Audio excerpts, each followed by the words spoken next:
Maligayang pagbabalik sa Rai Movie Recaps. Narito na naman po tayo para sa isa na namang magandang pelikula na pinamagatang A Violent Prosecutor na napalabas noong 2016. Ito ay patungkol sa isang prosecutor na maling naakusahan ng pagpatay sa isang gangster habang ini-interrogate ito na naging dahilan para makulong siya ng 15 taon. Kaya't ano pa ang ating hinihintay? Sit back, enjoy and relax, love you. Nagsimula ang pelikula sa isang grupo ng mga aktivista na lumahok sa isang protesta upang tutulan ng isang pagpapaunlad ng lupa na tinatawag na Isen Project na nagdudulot ng polusyon sa kapaligiran. Ngunit pagkatapos, isang grupo ng mga gangster na nagpapanggap na bahagi ng mga aktivista ang dumating at sadyang gumawa ng ilang kaguluhan na nagdulot ng salungatan sa pagitan ng mga aktivista at mga patakaran. Ang isa sa mga gangster, si Suk, ay sinaktan ng isang pulis hanggang mamatay. Si Suk ay dinala sa opisina ng pulisya at tinanong ni Bayan, isang mataas na temperamental na taga-Yusig na madalas gumamit ng karahasan sa panahon ng kanyang interogasyon. Napakaraming tanong ni Bayan kay Suk para malaman ang utak ng kaguluhan, ngunit hindi ito sinasagot ng malinaw ni Suk. Gamit ang isang inhaler upang matulungan ng kanyang paghinga, si Suk ay patuloy na nagsasalita ng walang kaparerekon. Nagsimulang mainis si Bayan kay Suk at sinaktan siya. Kinabukasan, bumalik si Bayan sa silid ng interogasyon at nalaman niyang patay na si Suk. Bilang huling lalaking bumisita at tumama kay Suk, lahat ng ebidensya ay nagpapahiwatig na si Bayan ang pangunahing sospek. Sa kanyang unang pagsubok, ipinagtanggol ni Bayan at sinabing ang pagkamatay ni Suk ay sanhi ng kanyang problema sa paghinga.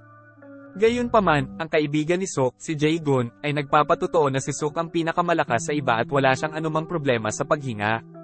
Higit pa rito, ang inhaler na ginamit noon ni Suk ay hindi matatagpuan sa pinangyarihan ng krimen.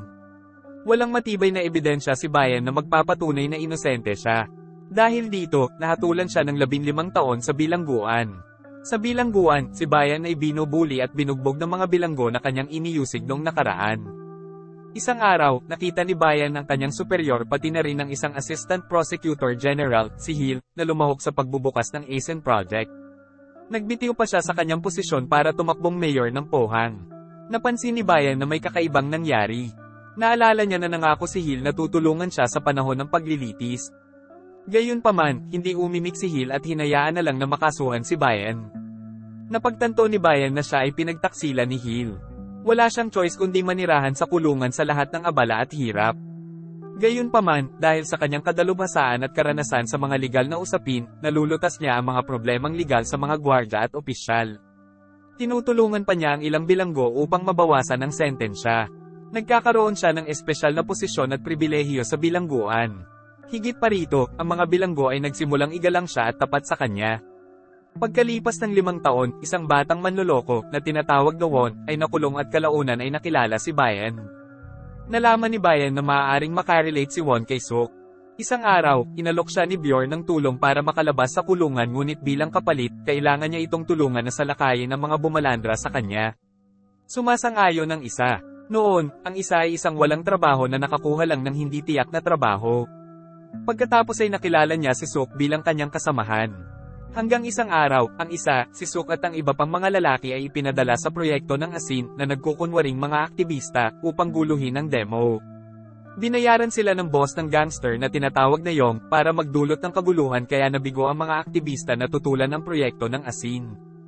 Matapos malaman ng katotohanan, nagplano si Bayan ng isang pinag-isipang diskarte para harapin ang malaking tao. Sinubukan niyang hulihin ang totoong pumatay kay Suk mula sa kulungan sa tulong ni Won bilang kanyang con artist. Upang maisakatuparan ng kanyang plano, una, dapat na mailabas ni Bayan si Won sa kulungan. Matapos malaman ang mga butas ng kaso ng isang tao, sa kalaunan ay may lalabas niya ito sa kulungan. Agad na binisita ng isa si Jae-gun na tungstigo sa korte noon para maghukay ng ilang impormasyon tungkol sa problema sa paghinga ni Suk. Naghihinala si Bayan dahil nawala ang inhaler na ginamit ni Suk.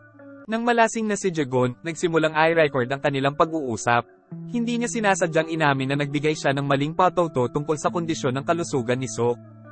Ipinaliwanag niya na talagang mahina si Suk at may hika. Kung wala ang kanyang inhaler, maaari siyang mamatay kaagad. Sinabi rin ni Jae-gun na inutusan siya ni Yong na magsinungaling. Ang recording ay pagkatapos ay ipinuslit sa bilangguan at ibinigay kay Bayan. Sinimula ni Bayan na ihanda ang kanyang mga dokumento para magbigay ng muling paglilitis. Sa wakas ay ipinadala ni Bayan ang kanyang mga dokumento sa korte na may kasamang ebidensya sa pagtatala. Nalaman muna ito ni Yong at direktang nagsumbong sa kanyang amo na nakakagulat na si Hill. Si Hill pala, ang superior ni Bayan sa abogado, ang may pakana ng lahat ng ito. Sa simula, inutusan ni Hill si Yong at ang kanyang mga tauhan na guluhin ang demo, ngunit sa hindi inaasahang pagkakataon ay napatay ni Sok ang mga pulis. Si Hill, na tumatakbo sa darating na halala noon, ay natatakot na baka ibunyag ni Sok ang katotohanan na ang kaguluhan ay binalak at ipinag-utos niya. Pagkatapos ay nagpasya siyang bisitahin ng silid ng interogasyon, binugbog si Sok at hinawakan ng kanyang inhaler, na humantong sa pagkamatay ni Sok sa pamamagitan ng inis. Matapos patayin si Sok, inalis ni Hill ang ebidensya sa pamamagitan ng pagtatapon ng inhaler. Bumalik sa kasalukuyan, si Won ay nagsimulang mag-alala tungkol sa kanyang sariling kaligtasan dahil ang kanyang kaibigan, si Jae-gon, ay nabugbog ng husto matapos siyang makawala tungkol sa katotohanan. Gayunpaman, pinatahimik siya ni Bayan at hiniling sa kanya na siyasatin ang ulat ng pananalapi ni Hill. Nakikilahok si Won sa kampanya ni Hill bilang isang taga-suporta. Nagkakaroon siya ng pagkakataon na kaibiganin ng isang babae na nagtatrabaho sa departamento ng pananalapi ni Hill. Lumapit si Won sa babae at matagumpay na nakuha ang kumpidensyal na financial statement ni Hill. Kinabukasan, inilabas sa media ang financial statement ni Hill. Napag-alaman na nakatanggap siya ng kaina-hinalang pondo mula sa may-ari ng ASEAN Project na humantong sa konklusyon na sinuhulan si Hill upang mapalitan ang ASEAN Project. Sa kabilang banda, ang muling pag-a-apply ni Bayan ay tinanggihan ng taga-usig, ngunit nakumbinsi siya ni Bayan at ipinaliwanag na ang kanyang pahayag noon ay pinukaw ni Hill na nangako na tutulungan siya, ngunit nagresulta sa halip na makulong siya. Nagsimulang hindi magtiwala ang taga-usig kay Hill at inaprubahan ang muling aplikasyon ni Bayan sa paglilitis. Kinabukasan, ipinaalam kay Hill ang tungkol sa muling pag-aproba ni Bayan na nagpagalit sa kanya. Gumagawa siya ng iba't ibang paraan upang hadlangan ang muling paglilitis kay Bayan. Sinuhulan niya ang warden na sirain ang lahat ng mga dokumento ni Bayan sa kulungan para hindi makapag-focus si Bayan sa paghahanda sa kanyang muling paglilitis. Hindi lang yon, inutusan din ni Hill si Yong na bugbugin at patayin ang isa. Nang hahampasin na ni Yong si Won gamit ang martilyo, buti na lang at may dumating na grupo ng pulis para iligtas. Sa araw ng retrial session, sinuhulan muli ni Hill ang Wonder para saksakin si Bayan para pigilan siya sa pagpunta sa korte. Si Won ay sobrang nataranta habang si Hill ay tila napakalmado. Gayunpaman, sa pinakahuling minuto ay nagpakita si Bayan na mukhang maayos. Sa tulong ni Won bilang testigo, Bayan at ang abogado sa paglilitis, sa wakas ay maaari nilang kaladkarin si Hill upang tumstigo sa korte. Sinagot ni Hill ang lahat ng mga tanong ng napakahusay at nakakuha siya ng sarili niyang alibay para patunayan ang kanyang pagiging inosente. Pagkatapos ay inilabas ni Bayan ng isang recording ng pag-uusap ni Hill at ng isa pang lalaki tungkol sa inhaler na nawala 5 taon na ang nakakaraan. Nahinto ang pagre-record at naglabas si Bayan ng inhaler, sinasabing ito ang inhaler ni Sok na nawala. Kusang sumagot si Hill na ito ay peke. Naipit si Hill sa pahayag ni Bayan. Kung maaari niyang i-claim na ito ay isang pekeng inhaler, nangangahulugan ito na tiyak na alam niya kung nasaan ang tunay. Ipinagpatuloy ni Bayan ang pagre-record at nabunyag na ang tunay ay itinapon sa Han River. Hindi makapagsalita si Hill. Hinatulan siya ng taga-usig para sa pagpatay at pagtakpan ng lahat ng mga pagkakamali sa lahat ng mga taon na ito. Sa pagtatapos ng kwento, tumayo si Bayan sa harap ng korte at inamin na isa nga siyang marahas na taga-usig sa mga taong iyon noon, gayunpaman ang 5 taong pinagsilbihan niya sa bilangguan ay sapat na upang takpan ang kanyang mga pagkakamali.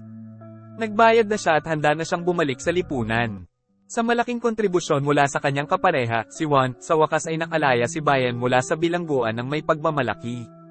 At dito na nga nagtatapos ang pelikula natin para sa araw na ito. Maraming salamat sa panunood.